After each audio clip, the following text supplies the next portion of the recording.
سلام به چنل من. خیلی خیلی خیلی خیلی خیلی خیلی خوش اومدین.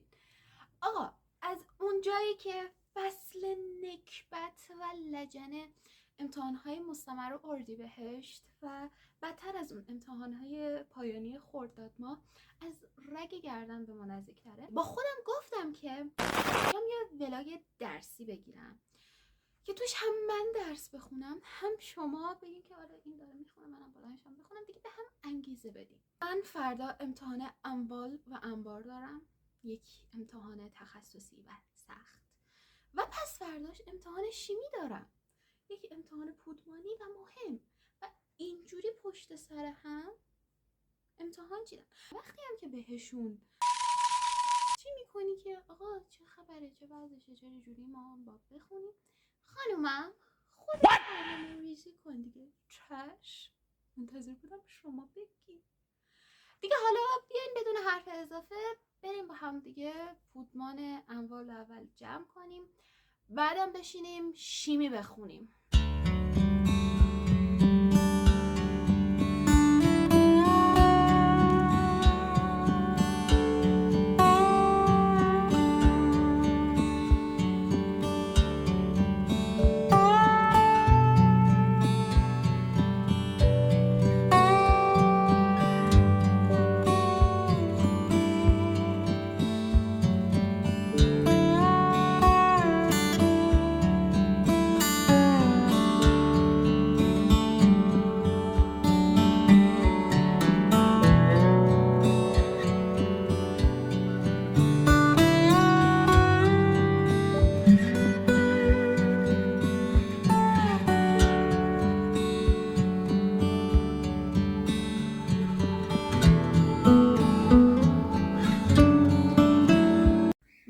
بعد از حدود 2 ساعت و خورده‌ای درس خوندن دیگه واقعا داشتم نابود می شدم. البته درس که نه، سوالات حسابداری حل کردن دیگه واقعا داشتم نابود می شدم. گفتم یه حمام برم خستگی رو بشوره ببره، و این من عاشق این روغن ماه هستم. این بلاگرا امروز معرفی این روغن ماه داریم، با موهای نمدار بزنید. داشتم میگفتم و الان فقط و فقط دلم میخواد برم توی تختم و بخوابم. اینو داشتم میگفتم. این سوالات حسابداری کلا درسای حسابداری تخصصیش اینجوری است که اگه مثلا تو نیم ساعت تئوری رو بخونی دیگه کاملا میتونی عملیاشو حل بکنی، و من داشتم 2 ساعت خورده کارعملی حل میکردم چون اموال و انبار خیلی سخته. یعنی بدین سخت نیست، حجیمه، و الان فقط دوست دارم بخوابم. تا یادم نرفته قرصامو بخورم و بخوابم.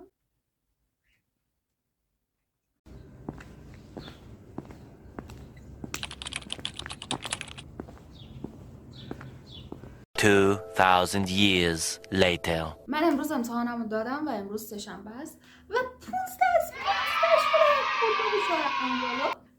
فکر نکنم برای امتحان شیمی بخونم، چون اینجوری که داشتم نگاش میکردم همش تئوریه و شیمی هنرستان واقعا خیلی آسونه،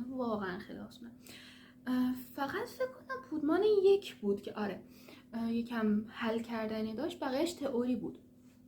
نه، پودمان 2 هم داشت. 3 و 4 تا الانش همش تئوری بوده و احتمالا صبح بلند میشم از روش نگاه میکنم. خیلی خستمه و گشنمه، خیلی گشنمه، و مامانم هم خونه نیست و بهش گفتم که برای من نهار نپز، من خودم میام برنامه دارم و برنامه نداشت پختن بود.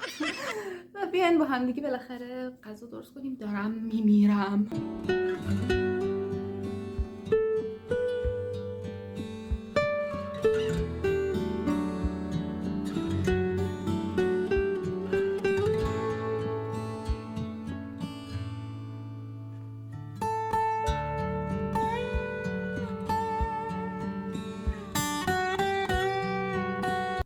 من تا همین الان خواب بودم و از ساعت 2 که از مدرسه برگشتم تا همین الان که 6 خورده هست خواب بودم و الان واقعا پفم و علیرغم میل باطنی باید این درس رو بخونیم و پوان مثبت چیز خوبی که داره معلمش خانومه. خانم زاره دوستت دارم واقعا، چون خیلی درس چرتیه، بچه‌ای که خوندن میدونن واقعا خیلی چرت و پرته. سوالای امتحان رو بهمون میده و الان فقط باید سوالا رو توی لپتاپم هایلایت کنم، یکم بخونیم با هم دیگه و بریم برای امتحان.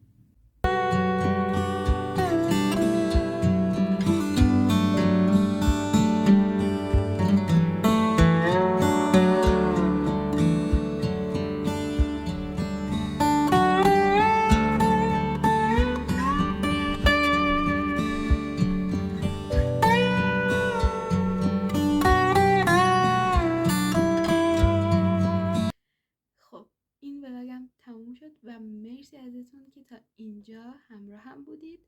لطفا اگر از این ویدیو خوشتون اومده لایک کنید، اگر نظری دارید حتما برام بنویسید و تا یادتون نرفته چنل رو سابسکرایب کنید تا ویدیوهای بیشتری از من ببینید و زود میبینمتون. مراقب خودتون باشید. خدافظ.